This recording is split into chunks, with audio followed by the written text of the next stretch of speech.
በወቅቱ የነበራችሁ ታውቃላችሁ። ቅዳሴ ለማስቀደስ ጉባኤ ለማድረግ ከቦታ ቦታ እየተከራከርን የራሳችን ቤተክርስቲያን እንዲኖረን ያለፈበትን መከራ ታስታውሳላችሁ። እግዚአብሔር ግን ያን ሁሉ አሳልፎ ያ እንደ በርቀት ዛሬ ሰሰሚያትን በተስፋ እንደምንጠብቃት ማለት ነው። አሁንም ቤተክርስቲያን ኖሮ የራሳችን ቤተክርስቲያን ኖሮ ለልባችን አስቀድሰን ተምረን ልጆቻችንን አስጠምቀን አስተምረን የምንመላለስበት ቤተክርስቲያን ይኖረን ብለን በተስፋ የምናስበው ነገር አሁን ቢካር ሆኖ ተፈጽሞ ማየት ከዚህ በለጠ ምን ያስደስታል? እግዚአብሔር የተመሰገነ ይሁን። እኔም በሕይወት አቆይቶ ማለት ነው እያንዳንዳችን ሕይወታችን በእግዚአብሔር የምትመራ ነው እና ሰው ኖሮ ያ በተስፋ የሚኖረው ለማየት መብቃት ከእናንተም በዚህ አጋጣሚ እግዚአብሔር ፈቅዶ መገናኘቴ እና ደግሞ ማባታችን በእውነት ሁሉም በየጊዜው የያቀሙን ያህል ስራ ሰርቶ ያልፋል። ቤተክርስቲያን አታልፍም።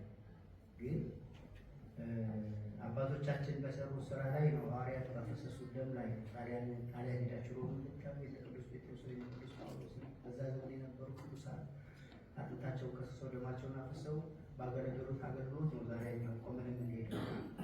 ስለዚህ ከእሳቸው በፊት የነበሩት መላከ ሰላም አባ ተስፋ ከዛ በኋላ እሳቸው ደግሞ ከመጡ በኋላ ይሄ ቤተክርስቲያኑ በዚህ ይዘት ብቻ አልነበረም የነበረው። ብዙ ስራ እንደተሰራበት፣ ብዙ እንደተስፋፋ፣ ብዙ እንዳማረ ሰምቻለሁ እና በዚህ መልኩ የተገናኘን እግዚአብሔር ስም የተመሰገነ ይሁን። ሌላው ሁላችሁም የምናሳልፈው ስለሆነ በዛ ሄደን ወደ ዕለቱ ትምህርት ሄዳለሁ። የዛሬው ትምህርታችን ርዕስ የዮና ልጅ ስምዖን ሆይ ትወደኛለህን የሚል ነው። ዮሐንስ ወንጌል ምዕራፍ 21 ከቁጥር 15 ላይ ያለ ኃይለ ቃል የዮና ልጅ ሰሙኛላችሁ። የዮና ልጅ ስምዖን ሆይ ትወደኛለህ። ይህንን ጥያቄ የጠየቀው ጌታችን መድኃኒታችን ኢየሱስ ክርስቶስ። መጀመሪያ ሰው እግዚአብሔርን ለማገልገል መጀመሪያ ሰው ከእግዚአብሔር አደራ ለመቀበል ከልቡ በፍጹም ሀሳቡ በፍጹም ነፍሱ በፍጹም ልቡ እግዚአብሔር መውደድ አለበት። ፍቅር ነው የተጠየቀው መጀመሪያ። ይሄን አይደል ይሄን አታድርግ ከማለቱ በፊት ጌታችን መድኃኒታችን ኢየሱስ ክርስቶስ ቅዱስ ጴጥሮስን የጠየቀው ትወደኛለህ ወይ ነው። ዋናው መጀመሪያ በቃ በክርስትና ጉዞ ውስጥ በአገልግሎት ውስጥ ትልቁ መሰረት ምንድን ነው? እሱ ፍቅር ነው። ፍቅር ነው። እግዚአብሔር ስለወደደን እንጂ ከሰማያ ሰማያት ሁሉ ከድንግል ማርያም ተወልዶ ስጋውን ቆርሶ ደሙን አፍስሶ ራሱን አሳልፎልኝ እግዚአብሔር ዓለሙን ወዶታልና አንድያ ልጁን ለሞት ሰጥቷልና እንደተባለው ሰው ለሚወደው ነገር ከመሞት በላይ ምን ዋጋ መክፈል ይችላል? የመጨረሻው ፍቅር ተከፍሎልን በሙሉ ሞታችን የጠፋው እግዚአብሔር ምን ስላደረገልን? ስለወደደን ነው እንጂ እኛ እሱን ደስ ስላሰኘው አይደለም። እኛማ ትእዛዙን ሽረን ሕጉን አፍርሰን ከፈጣሪያችን ይልቅ ለሰይጣን ታዘን አታድርጉ የተባለውን በማድረግ አትፈጽሙ የተባለውን በድለናል። ምን በፊት የሚያውቁ በጎ ነገር አለ? ምን መልካም ስራ ሳለ? ለዚህ ሁሉ እሱን ለእኛ ለዚህ ሁሉ መስዋዕትነት ቤዛነት የሚያበቃው እኛ ምን መልካም ስራ አለ አለ ይልን ግን ስለወደደ ፍቅር ጌታ የመጨረሻ ነፍስን አሳልፎ እስከ መስጠት ያደርሳል። የመጨረሻው ዋጋ ማለት። ስለዚህ ጌታችን መድኃኒታችን ኢየሱስ ክርስቶስን እሱ ከማድረጉ በፊት ከነሱ ተለይቶ ወደ ክብሩ ወደ ሰማያ ሰማያት ከመመለሱ በፊት በዚህ ሰማይ ምጽፋው ምድር መረገጫ ነው። እሱ አለ ብልም የሚባልበት ቦታ የለም። እኛ በምንረዳው በሚገባ መንፈስ ነው የሚያስተምረን እና ከማድረጉ በፊት ምንድነው ጴጥሮስን አደራ ኃላፊነት ከመስጠቱ በፊት መጀመሪያ ትወደኛለህ ወይ ነው። ሰው ካልወደደ ያለ ፍቅር ማገልገል ይችላል? ያለ ፍቅር ስራ አገልግሎት መከራ መቀበል ይችላል? ያለ ፍቅር ሰው የታመነች ነፍሱን ሕይወቱን አሳልፎ ለሞት እስከ መስጠት ድረስ መድረስ ይችላል? አይችልም። ስለዚህ ፍቅር ነው ለክርስትና መሰረቱ። ዮና ልጅ ስምዖን ትወደኛለህ? ብሎ ነው የጠየቀው። ትልቅ ጥያቄ ነው። ትልቅ ጥያቄ ነው። በእውነተኛ ቅዱስ ጴጥሮስ የተጠየቀውን ጥያቄ መመለስ እንችላለን? ዛሬ ክርስቶስ ከዚህ ቆሞ ልጄ ሆይ ትወደኛለህን ቢለን፣ ልጄ ሆይ ትወደኛለሽን ብሎ ክርስቶስ ቢጠይቀን አሁን እንወድሃለን ብለን የመናገር አንደበት ይኖረናል? ሕይወት ይኖረናል? መውደዳችን የሚገለጸው በምንድን ነው? ምንድን ነው እሱ? አድርጎ ያለንን በማድረግ ነው። ኑሮ ያለን ሕይወት በመኖር ነው። እና ጌታችንም የሆናን ስሙን ትወደኛለህን ብሎ በጣም ትልቅ ጥያቄ ነው ቅዱስ ጴጥሮስ የጠየቀው። ቅዱስ ጴጥሮስ የዋህ ነው። መቼም በመጽሐፍ ቅዱስ ታውቁታላችሁ። የዋህ ነው፣ ችኩል ነው፣ ቅን ነው። ምንም ልቡ ንጹህ ነው። ግን ሰው ስለሆነ ግን ማዕበል አማቶታል። ሁላችንንም እንደሚያማትን ፈተና ማለት ነው። የተጠራጠረበት ጊዜ ነበረ፣ የካደበት ጊዜ ነበረ። ነገር ግን እያንዳንዱ ጌታ ልክ መጀመሪያ እረኛውን እመታለሁ በጎቹ ይበተናሉ ብሎ ማለት ጌታ ሌሎቹ ጥለው እየሸሹ እንጂ እኔ እስከሞት ድረስ ከአንተ ጋር ሆናለሁ ብሎ ፎክሮ ነበር አይደል? ግን ያ ጭንቅ ሲመጣ ካዳላቀውም አለ። አቤቱ በፈተና ጊዜኛ ምን እንልሆን? ማመንና መካድ መኖርና መሞት በሚጠይቅበት ሰዓት ላይ እኛ ስለ ሃይማኖታችን ምን ይሆን የምንመልሰው? ፈርተን ግን ይሆን? እግዚአብሔር ያላቀው ምን ይሆን? ክርስቲያን አይደለንም ብለን ማተባችን በጥስ ሲሆን በዛ በበረሃ ውስጥ በዛ በአረብ በረሃ ውስጥ ማተባችን አንበጥስም ክርስቶስን አንክድም ብለው አንገታቸውን የሰጡ የተሰየፉ የታረዱ ሰው የተዛባችሁ እኛ ብንጠየቅ ምንድን ነው መልሳችን? የሚሆን ይሆናል ስሙን ትወደኛለህ ጥያቄ ነው። አሁን ቅዱስ ጴጥሮስ አወድሃለሁ ብሎ ለመፎከር አቅም አላገኘም። ድካሙን አይቶታል። እንዴት ብሎ ይፎክር? ሌሎቹ ሊተውት አልሄድም ብሎ ሸሸ ሰው። እነሆ 3 ጊዜ ዶሮ ሳይጮህ ትክደኛለህ ያለ ክዶ ጌታ ያለውን ቃል ተፈጽሞ ያለቀሰ ያነባ የተጸጸተ ንስሐ የገባ ሰው። ስለዚህ ጴጥሮስ አቅም አግኝቶ ሊተው ይወድሃለሁ ብሎ ሊፎክራቸው ጌታ እወድሃለሁ እንደምወድህም አንተ በጣም የተሰና አነጋገር መፎከር አልቻለም። ልፎክር አልችልም። ጭንቁ በመጣ ጊዜ ያቺ ቁርጥ ቀን በመጣ ጊዜ ምን ልንሆን እንችላለን? በእምነት በሃይማኖት መታሰር በመጣ ጊዜ፣ በእምነት በሃይማኖት መሰየፍ በመጣ ጊዜ፣ በእምነት በሃይማኖት መሰደድ በመጣ ጊዜ እመን አትመን ታምናለህ አታምንም የሚል ሰይፍ በመጣ ጊዜ ምንድን ነው ልንል የምንችለው? እና ቅዱስ ጴጥሮስ ጌታ ሆይ እንደምወድህ አንተ ታውቃለህ። እኔ እወድሃለሁ፣ እንግዲህ በራሴ በኩል ሳይሆን እወድሃለሁ፣ ግን እንደምወድህ ጌታ አንተ ታውቃለህ ነው ያለው። ከዛ ምንድን ነው ያለው ጌታ? በጎችን ጠብቅ፣ በጎችን ጠብቅ። ደገመ ሁለተኛ። የስምዖን ልጅ ማነው? የዮና ልጅ ስምዖን ሆይ ትወደኛለህን ብሎ እንደገና ሁለተኛ ጠየቀው። ጌታ ሆይ አዎ፣ ነገር ግን እንደምወድህ አንተ ታውቃለህ አለ። ምንድን ነው ያለው?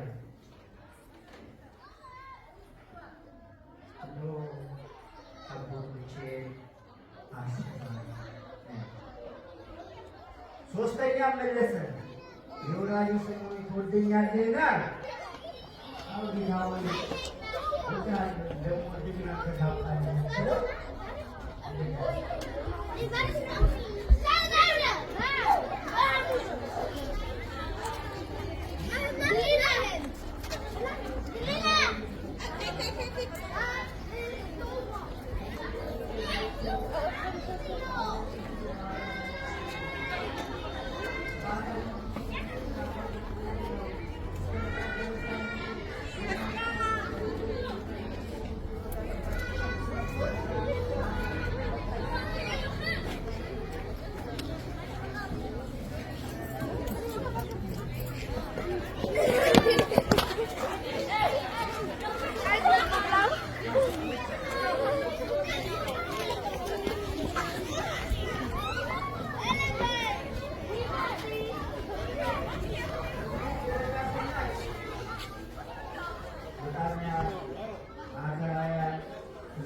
አሉ።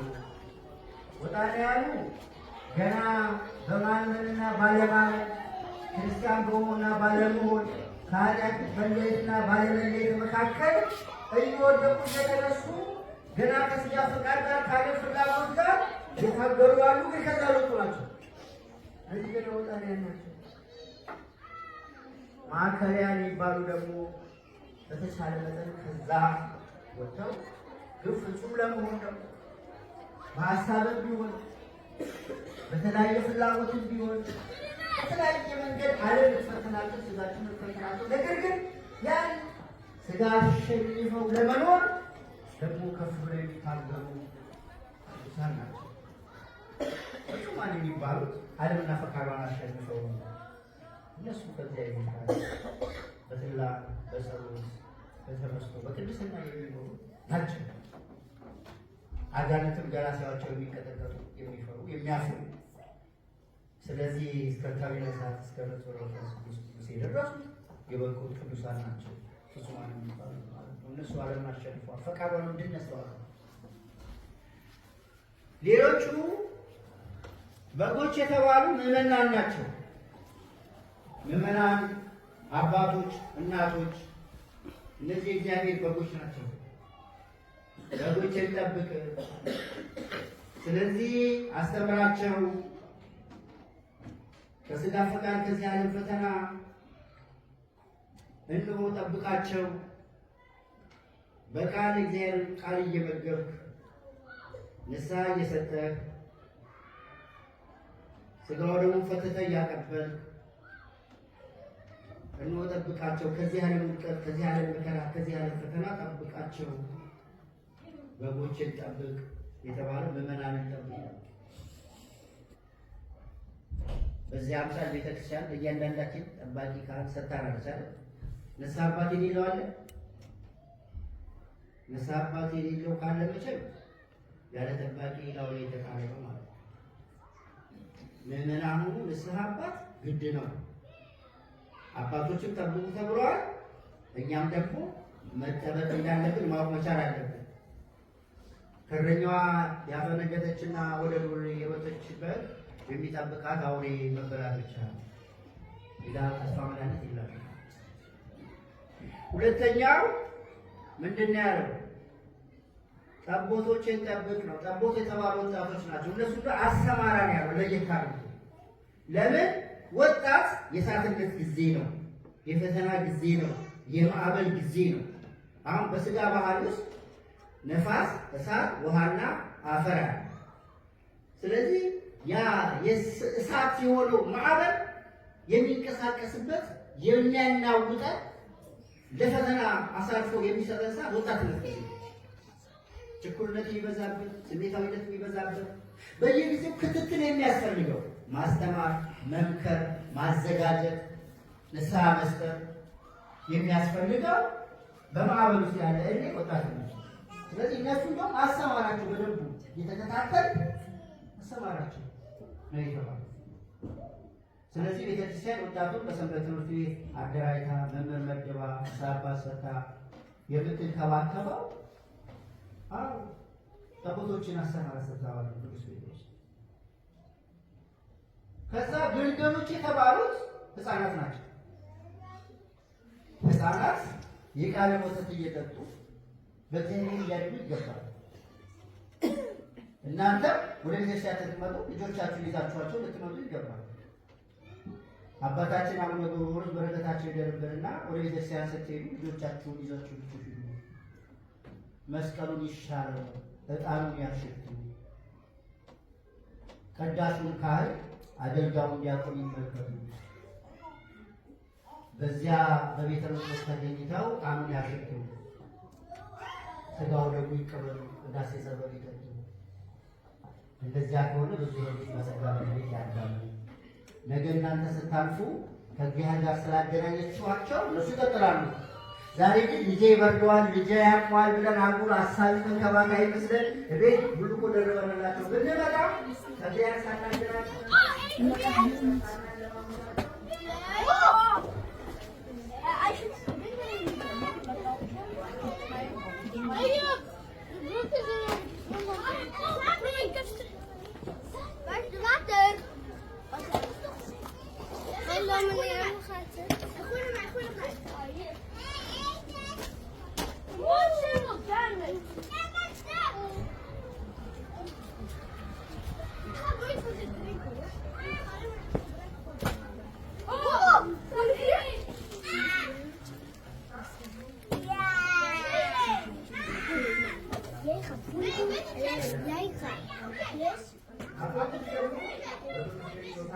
አደራ። ስለዚህ ለማገልገልም ለመገልገልም ማዕከሉ ግን ምንድን ነው? ፍቅር ነው። ፍቅር ነው የሚያገለግለው። ታከተኝ ሳይ ደከመኝ ሳይ ስልጣን ሳይፈልግ ጥቅም ሳይፈልግ ምክንያት ሳይፈጠር ፍጹም እየታመመ እየደከሙ እየተጎሳቆለ ብዙ ፈተና እያለበት ከፈጣሪው ጋር ብቻ እየተነጋገረ መስቀሉን ትቶ ፈተናውን ችሎ ሌትና ቀን አገልግሎት ላይ የሚተጋው አገልግሎት ይቀጥላል። ከዚህ የተቀበለው ኃላፊነት ስልጣን ነገ የብርሃን አክሊል የሚጎናጸፍበት የክብር አክሊል ከዚህ የሚቀበልበት ትልቅ መክሊት እንደሆነ በፍቅር ከተቀበለ በዛ የሚመጣው ፈተና ሁሉ አይበግረውም ማለት ነው። ምክንያቱም ለተነገር ብሎ ሳይሆን እግዚአብሔር ሰማያዊ አምላክ የሰጠው ኃላፊነት እና ስልጣን ስለሆነ ያን ስለሚያውቅ በፍቅር ያደርጋል። ምዕመናን ደግሞ እግዚአብሔር በካህኑ እንደሚጠብቃቸው ይሄ እግዚአብሔርን ከወደዱ እግዚአብሔርን ካፈቀሩ ሕጉን መጠበቅ፣ ትእዛዙን ማክበር፣ ለካህኑ መታዘዝ፣ ንስሐ መግባት፣ ሥጋው ደሙን መቀበል፣ አስራት በኩራት ማውጣት፣ ሁልጊዜ ከቤተ ክርስቲያን ከእግዚአብሔር አገልግሎት መቅረት እንደሌለባቸው፣ የጠባቂያቸውን የእረኛውን ድምፅ መስማት እንዳለባቸው፣ ንስሐ መግባት እንዳለባቸው ካወቁና ይሄ ፍቅር በውስጣቸው ካለ ደግሞ ይታዘዛሉ። አዛዡ በአግባቡ ካዘዘ የሚታዘዙት የሚሰማሩት በጎች ደግሞ በአግባቡ ከተሰማሩ፣ ስለዚህ ሁለቱም በፍቅር ከተያያዙና ከተጋመዱ ተያይዘው ምን ይገባሉ ማለት ነው እና ስለዚህ ዛሬ በጣም ትልቅ ዕለት ነው። እነሆ ጌታችን ለቅዱስ ጴጥሮስ ለሐዋርያት ለአባቶች ምዕመናኑ ሁሉ የሰው ልጆች ሁሉ አደራ የሰጠበት እኛም ደግሞ እግዚአብሔር አደራ ተቀብለን በዚያ መሰረት እንድንመላለስ ትልቅ መልእክትና ትእዛዝ ያገኘንበት ዕለት ስለሆነ ትልቅ ዕለት ነው ማለት ነው እና እንግዲህ የተወደዳቸው ክርስቶስ ቤተሰቦች ግን ምን ብሎታል? ጴጥሮስን ሲነግረው እውነት ነው እልሃለሁ አንተ ጎልማሳ ሳለህ ወገብን በገዛ ራስህ ታጥቀህ ወደምትሄድ ቤት ትሄድ ነበር። ነገር ግን በሸመገልክ ጊዜ ግን እጆችህን ትዘረጋለህ፣ ሌላውን ያስታጥቅሃል ብሎታል። ሰው በወጣትነቱ ቅዱስ ጴጥሮስ በወጣትነቱ ጊዜ አሳ ያጠምድ ነበር። ከዛ በኋላ ሰዎችን እንዲያጠምድ ጌታ አምጥቶታል። ከዚያ በኋላ ግን በመጨረሻው ዘመን ደግሞ ስለ ክርስቶስ ስለተቀበለው ኃላፊነት ሌላ ያስታጥቅሃል። በአሕዛብ ነገሥታት ባሪያዎች መካከል እንዲሁ ሰይፍ ታጥቀህ ራስን ሰውተህ ሞት ታልፋለህ። እስከዛ ድረስ ታምነህ ትሄዳለህ ብሎ አሟሟቱንና ሰማዕትነቱን ጌታችን ኢየሱስ ክርስቶስ ነግሮታል ማለት ነው። ስለዚህ ቅዱስ ጴጥሮስ የተቀበለውን አደራ እስከ ሞት ድረስ ታምኖ አገልግሏል ማለት ነው። ቅዱስ ጴጥሮስ ተዘቅዝቆ ነው ሮም አደባባይ ሮም ጎብኝታችኋቸው ከሆነ በእውነት ጌታችን ኢየሱስ ክርስቶስ ሲሰብክ ቅዱስ ጴጥሮስ በዛ በጣም ፈተና መከራ ሲበዛ ምዕመናኑ ሂድልን በዓይናችን እያየ ከምትሞት ከተማውን ለቀህ ውጣ ሲሉት የምዕመናኑ ለቅሶና እንባ ግድ ብሎ ሊወጣ ሲል ኢየሱስ ክርስቶስ መስቀሉን ተሸክሞ ሊሰቀል ወደ ሮም መጣ። ሲያየው ጌታ ነው እንጂ ጌታ ሆይ ለምንድን ነው የሚያደርገው ብሎ ሲለው አንተ ስለ ስሜ ፈርተህ ሮምን ለቀህ ልትወጣ ስለሆነ ጌታ ተሰቀለ። ጌታ ሆይ እንደዚህማ ከሆነ እኔ ስላንተ መስክሬ ልሰቀል ይገባል ብሎ በዚህ ተምሮ ቅዱስ ጴጥሮስ እኔን እንደ ክርስቶስ ወደ ላይ አትስቀሉ፣ ነገር ግን የማይገባኝ ስለሆነ ስቀሉ፣ ነገር ግን ዘግዝቃችሁ ስቀሉ ብሎ ተዘግዝቆ በሮማ አደባባይ የተሰዋ ደሙን አፍስሶ ሥጋውን ቆርሶ መስዋዕት ሆኖ ስለ አምላኩ ስለክርስቶስ የመሰከረ ታላቅ መምህር ሐዋርያ ነው ማለት ነው ቅዱስ ጴጥሮስ እና እንግዲህ የተወደዳችሁ ክርስቶስ ቤተሰቦች እኛ ከዚህ ትምህርት ወስደን ለእኔና ለእናንተ ይሄ የተነገረው ማለት ነው። ስለዚህ በእውነት እግዚአብሔር እንወደዋለን። እግዚአብሔር ስለምንወደው ደግሞ አድርጎ የተባለውን ነገር እናደርገዋለን። ንስሐ እንገባለን። ሕግና ትእዛዙን እናከብራለን። አስራት እናወጣለን።